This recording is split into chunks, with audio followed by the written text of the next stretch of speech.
किन्नर लोकांचं जे मत होते त्याच तो व्यक्ती आला तर आम्ही त्याला एक्सेप्ट करतो, है ना. चला, आज आम्ही जवान आहोत, उद्या आमचं वय होणार आहे. वय झाल्यानंतर माणसाला जीवनामध्ये सुख पण येते, दुःख पण येते. दुःखाच्या पाठीमागे सुख येते. 10 बिमाऱ्या लागतात, आहे ना. कोणी माणूस बिमारीनं मरू शकते, कोणी कसा मरू शकते, आपल्या आयुष्यानं मरू शकते.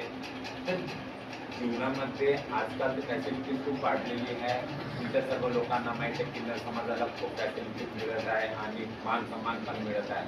पण शेवटचा जो अंतिम जो संस्कार आहे किन्नर लोकांचा, हिंदूचा बालबच्चा असला तर हिंदूच्या रीतिरिवाजानं आम्ही त्याचा अंतिम संस्कार करतो.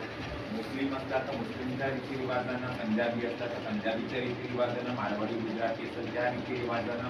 पण आम्हाला समाजामध्ये इथं भुसावळ इथून काही दूर नाही, 2.5 तासाचा रस्ता आहे.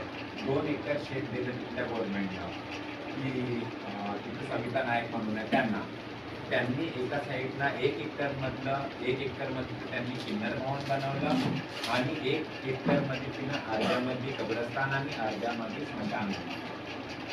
हिंदूची बच्चे शेवट पाहिजे. जिवंत माणसाचं कुठे व्यापून जाईल, कुठं भीक मागून, कुठं काय